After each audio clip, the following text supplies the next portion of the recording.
चूँकि ख़ुद तजुर्बा किया है ना ये, पहली बात तो ये बिल्कुल जान लेनी चाहिए कि भारत बड़े आहिस्ता आहिस्ता खलीजी ममालिक में जो सियासी, इक़्तिसादी, मुआशी स्पेस है वो ले रहा है। इस और उसकी स्पेस बढ़ रही है आहिस्ता आहिस्ता। सही। और क्यों बढ़ रही है उसकी बुनियादी वजह यह है कि भारत की जो अप्रोच है फॉरेन पॉलिसी के मामले को लेकर, ख़ास तौर पे खलीजी ममालिक को लेकर, वो एक बड़ी कॉम्प्रिहेंसिव होलिस्टिक अप्रोच है। IMF जिसके आगे जाके हम घुटने टेकते हैं कर्जा लेने के लिए, उस IMF ने बताया कि हिंदुस्तान दुनिया की चौथी बड़ी इकोनॉमी बन चुका है। इस टाइम तीसरी इकोनॉमी जो है वो जर्मन है। और आपको याद होगा कि प्राइम मिनिस्टर नरेंद्र मोदी ने जब इलेक्शन के टाइम था तो उन्होंने कहा था कि तीसरी गवर्नमेंट आएगी मेरी और मैं तीसरी इकोनॉमी भी बन के दिखाऊंगा। तो जर्मन को बीट करते हुए हिंदुस्तान बहुत जल्द नजर आएगा। एक बहुत बड़े रिकॉर्ड की आईफोन मैन्युफैक्चरिंग करने में, आईफोन एक्सपोर्ट करने में इंडिया ने जो वर्ल्ड रिकॉर्ड बना दिया। 50,000 करोड़ के जो है आईफोन 16 के मॉडल जो है इंडिया एक्सपोर्ट कर चुका है। और 6 महीने का अगर रिकॉर्ड की बात करें तो $1 बिलियन के करीब जो है आईफोन की प्रोडक्ट इंडिया एक्सपोर्ट कर चुका है। एक रिपोर्ट के मुताबिक पता चला है कि इंडियंस ने मुख्तलिफ ममालिक में काम करके पिछले साल यानी कि 2023 में $120 मिलियन के रेमिडेंस इंडिया में भिजवाए हैं, जो कि एक बहुत बड़ी अमाउंट है। जैसा कि आप सब जानते हैं कि इंडिया आहिस्ता आहिस्ता खलीजी ममालिक में सियासी, मुआशी और इक़्तिसादी जगह बना रहा है। UAE की बात करें, सऊदी अरेबिया की बात करें तो उन्होंने इंडियंस के लिए वीज़ा फ्री एंट्री कर दी है। यहाँ तक कि पिछले महीने जर्मनी ने इंडियंस के लिए 90,000 वीज़ाज अनाउंस किए हैं। इसी तरह अगर दुनिया इंडियंस को हाथों हाथ लेती रही तो वो वक्त दूर नहीं है कि इंडियन रेमिडेंस पाकिस्तान की GDP को टेक ओवर कर लेंगे।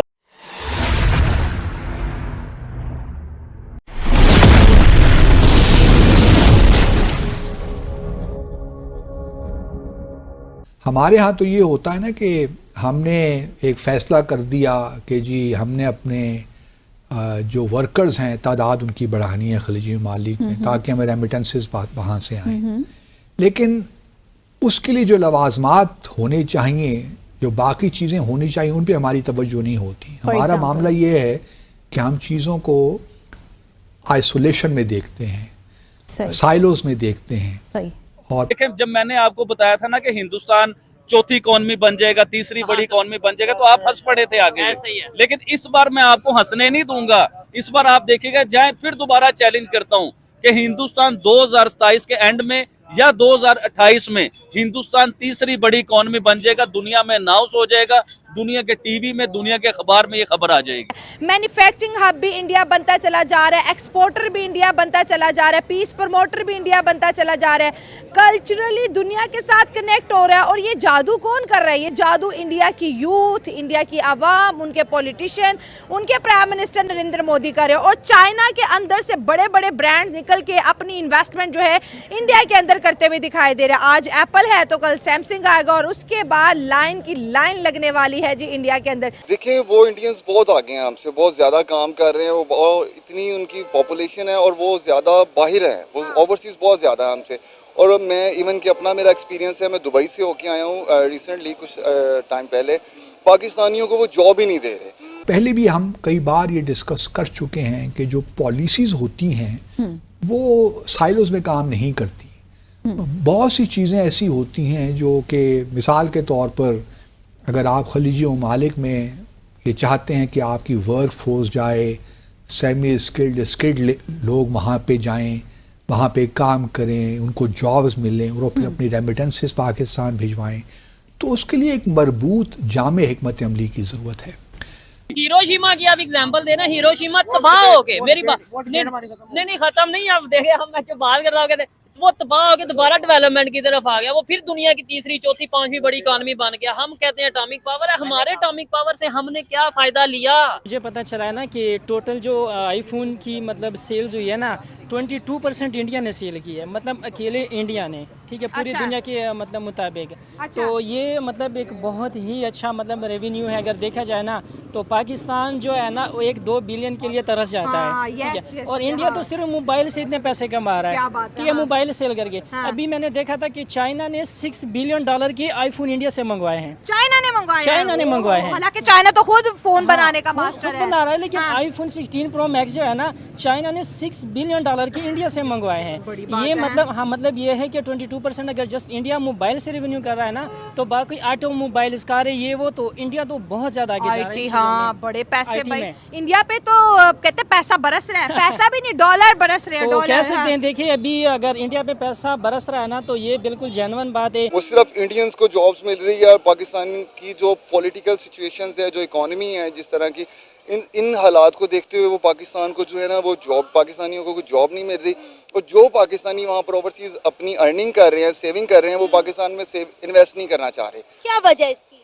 पॉलिटिकल इंस्टेबिलिटी है, जिसकी वजह से वो कह रहे हैं कि नहीं, कुछ हुकूमत पे उनको ट्रस्ट नहीं है।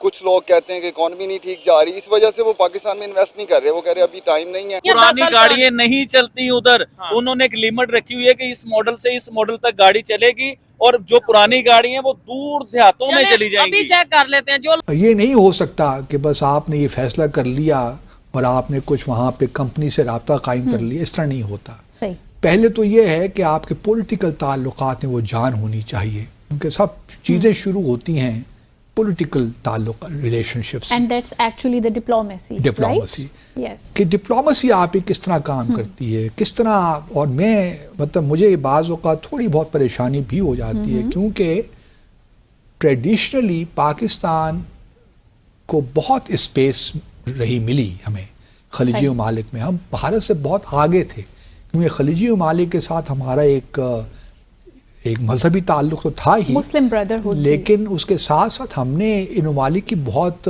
मदद भी की है जब ये डेवलप हो रहे थे 50-60s की दिहाइयों में। अगर आप देखिए तो Pakistan was at the giving and, not at the receiving end. तो हम अगर हमारे मतलब पाकिस्तान के लिहाज से देखा जाए तो पाकिस्तान में तो एक स्टोर के लिए लोग तरस जाते हैं। हाँ, हमारे मुल्क में एक स्टोर नहीं है एप्पल मुझे का। तो नहीं ख्याल कि पाकिस्तान में कोई एक स्टोर भी, इस्लामाबाद में, लाहौर में, कराची में, हम उनके लिए तरसे हुए हैं। सेल तो दूर की बात है, तो हम क्या करेंगे, क्या रेवेन्यू लेके आएंगे? तो मुझे समझ नहीं आती इन चीज़ों की। आईफोन ने बड़े पैसे कमा लिए जब से इंडिया की तरफ शिफ्ट हुआ है। अब सैमसंग भी आएगा, बड़े बड़े ब्रांड आएंगे, और रेडी ब्रांड्स आ रहे हैं, पूरी दुनिया के ब्रांड्स इंडिया में आ रहे हैं। कह रहे हैं पैसा अगर डबल करना है, सही टाइम में इंडिया पहुंच जाओ। बिजली भी सस्ती, लेबर भी सस्ती, मुल्क के अंदर दहशतगर्दी नहीं, गवर्नमेंट भी स्टेबल। मोदी जी का वादा है कि सेमीकंडक्टर में भी इन्वेस्ट करोगे तो रेवेन्यू यहाँ से यहाँ पहुँचा देगी। इंडिया तो पूरी दुनिया का पैसा डबल करके उसको दे रहा है। देखिए, मैंने जो एक रिपोर्ट पढ़ी थी उसमें कह रहे थे कि जो मतलब 12 कंट्रीज है ना दुनिया की, जिनका दुनिया पे राज चल रहा है, हाँ। उनमें इंडिया शामिल हो रहा इंडिया का राज चल रहा है दुनिया पे। ठीक है। कि इंडियंस को लिया जा रहा है लेकिन पाकिस्तानियों को नौकरियां नहीं दे रहे। हम दूर नहीं जाते, हम यूए की बात करते हैं जो पाकिस्तान से 2.5 घंटे की फ्लाइट है। वहाँ पे आप देखें पाकिस्तानियों को वीज़ा नहीं मिल रहा। यूए कह रहे हैं कि ना हमें पाकिस्तानी चाहिए, ना हमें अफगानी चाहिए, हमें सिर्फ इंडियन चाहिए। हम जर्मनी की बात करें, जो जर्मनी ने पिछले दिनों जो है वो मेरा ख्याल है 90,000 के करीब वीज़ा जो है वो अनाउंस किए हैं इंडियन स्किलफुल वर्कर्स के लिए कि भाई आप आएँ और आके हमारे मुल्क में काम करें। आप देखें कि क्या वैल्यूज़ है इंडियंस की ऑल ओवर द वर्ल्ड और पाकिस्तानियों की क्या वैल्यूज़ है। बिल्कुल ऐसे ही है। इसमें कुछ हमारी अपनी भी वो है, खामियां हैं, जिसकी वजह से जो है ना हमें वीज़ास नहीं मिलते हैं। हमारे काम ऐसे हैं, हम वहाँ पर जाके कुछ 2 नंबर, हम जुगाड़ी हैं, 2 नंबर काम। वो मेहनती लोग हैं, वो ज़्यादा चाहते हैं कि वो जो उनको ड्यूटी मिलती है वो पूरी करते हैं, वो कोई 2 नंबरी नहीं करते। पाकिस्तानी जो होता है वो हमेशा कोई ना कोई जुगाड़ में ही रहता है। जो पाकिस्तान से मोहब्बत करने वाला है उसके लिए जरूरी है कि हिंदुस्तान से नफरत करे। और अगर पाकिस्तान से ज्यादा मुसलमान हिंदुस्तान में रहते हो तो फिर क्या करें? फिर भी नफरत करें। और हिंदू अगर आपको प्रॉब्लम नहीं दे रहे तो फिर भी नफरत करें। तो आप फिर बांग्लादेश से नफरत क्यों नहीं करते? आप अफगानिस्तान हमारे हमसाये से नफरत क्यों नहीं करते? आप चाइना से नफरत क्यों नहीं करते? हिंदुस्तान जिसके साथ हम खाते पीते, जिसके साथ हम रहते थे, जिसके पास हमारे बड़े पले बड़े हैं, जवान हुए हैं, जहाँ से हमने खाया पिया, उससे हम नफरत कर लें, ये क्या बात हुई? वो गाड़ियां बना रहा है, मोबाइल बना रहा है, आईटी में इतना काम कर रहा है कि मोदी का एक और कारनामा देखिए, मोदी ने सिर्फ इंडिया में काम नहीं किया आईटी में। हाँ। मोदी ने जो अच्छे लोग पढ़े लिखे थे ना पूरी दुनिया में फैला दिए। मतलब दुनिया, अमेरिका में बड़े बड़े ओहदों पे हैं, कनाडा में देखें, यूके में देखें, तो बड़े बड़े ओहदों पे दुनिया हैं। की टॉप 25 कंट्रीज के सीईओ इंडियंस है, ये लेकर उनमें बात। उनमें हाँ, इससे बड़ी बात और क्या हो सकती है कि इंडिया इतने टॉप पे जा रहा है। और एक दफ़ा मतलब हमारे एक प्राइम मिनिस्टर से किसने पूछा था कि पढ़े लिखे लोग जो है ना 1.2 मिलियन 12 लाख लोग जो है ना मतलब मुल्क छोड़ के जा चुके हैं। हमारे प्राइम मिनिस्टर साहब ने कहा था कि फिर क्या हुआ, लो फिर क्या हुआ? मतलब पढ़े लिखे उन्हें लोग जरूरत ही 12 नहीं लाख, पढ़ाई की। हाँ। 12 लाख पढ़े लिखे लोग मुल्क से जा रहे हैं। प्राइम मिनिस्टर कह रहा है कि फिर क्या हुआ अगर जा रहे हैं तो, ठीक है, मतलब मुझसे परवाह ही नहीं है तो हमें परवाह करनी पड़ेगी। हमने इनके लिए बहुत कुछ किया, इसी वजह से हमारी स्पेस बहुत थी उस ज़माने में। 70s में अगर आप देखिए तो बेशुमार लोग पाकिस्तान से गए, बेशुमार लोग। True. लेकिन हमने वो आहिस्ता आहिस्ता हमारा, और मैं अनवर बेग साहब, सेनेटर अनवर बेग मरहूम, अल्लाह ताला उनको गरीक़ रहमत करे, वो इस चीज़ पे ख़ास फोकस करते थे कि पाकिस्तान को खलीजी ममालिक में किस तरह अपनी वर्क फोर्स बढ़ानी चाहिए। सही। और उन्हें बहुत सी तजावीज़ ही पेश की हुई थी इस मामले में, लेकिन हमारे यहाँ कोई तवज्जो नहीं देता। अगर देता भी है तो वो एक कमेटी बैठ जाएगी, वो फिर सालों साल लग जाएंगे उसकी रिकमेंडेशंस को बनाने में।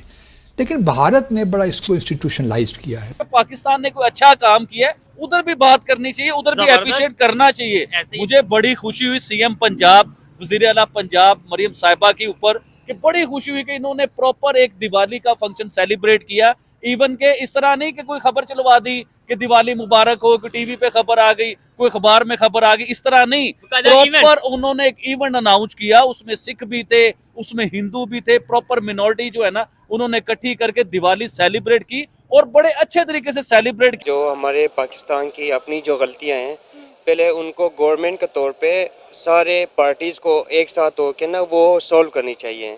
सेकंड ये है कि मतलब हमारी गवर्नमेंट अपने जवानों के लिए सारी पार्टियां आपस में लगी होती है, लड़ते रहते हैं। जो इसी लड़ाई वगैरह में उनके 3 साल पूरी कोई भी पार्टी आजकल 5 साल जो है ना वो पूरी नहीं कर पाई। बहुत कम पार्टियां थी जिन्होंने अपनी साल दौर पूरी किए हैं। तो ये है कि इन्होंने अपने लड़ने झगड़ने की वजह से गरीब आवाम को, स्टूडेंट्स को तबाह किया हुआ है। दूसरी बात ये है कि पाकिस्तानी को कहते हैं कि बाहर मुल्क में उनको रिस्पेक्ट नहीं दिया जाता। ठीक है, जो पाकिस्तानी जो यहाँ से जाते हैं ना उनको मेरी तरफ से एडवाइस है कि वो जाके वहाँ पे मुल्क का नाम बदनाम ना करें। यहाँ से वो ग्रीन कार्ड लेके, पाकिस्तान कार्ड लेके वहाँ पे भीख मांगते हैं, गलत पैसे चोरी करते हैं, वहाँ से वापस आ जाते हैं। फिर वो उनको वहाँ पे जो है ना उनके वीज़े पे रेड स्टैम्प लग जाता है कि वो वहाँ पे दोबारा ना जाएँ। तो ये बात है कि हमारी जो यानी इकोनॉमिक कंडीशन है ना, हमारी जो हुकूमत है या हमारा मुल्क है टोटली फाइनेंशियली पैरालाइज्ड है। ठीक है, सबसे पहले तो ये है।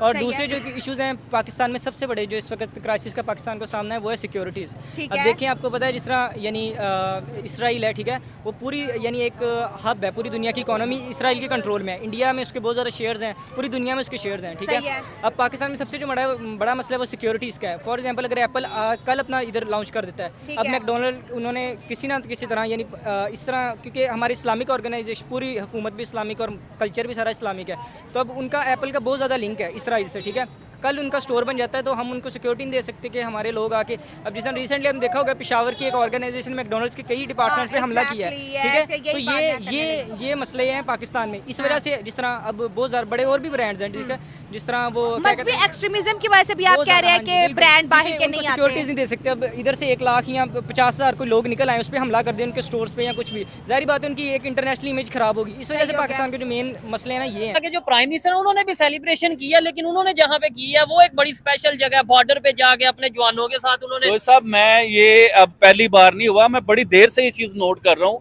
कि हिंदुस्तान के जो प्राइम मिनिस्टर है ना, देखें वो दिवाली सेलिब्रेट करना चाहें तो अपने घर में वजीर आजम हाउस जो है उधर दिवाली सेलिब्रेट कर सकते हैं। दिल्ली के बीच में बड़े प्रोटोकॉल से लेट के मजे से पूरा एंजॉय कर सकते हैं, बड़ा बड़ा एंजॉय कर सकते हैं।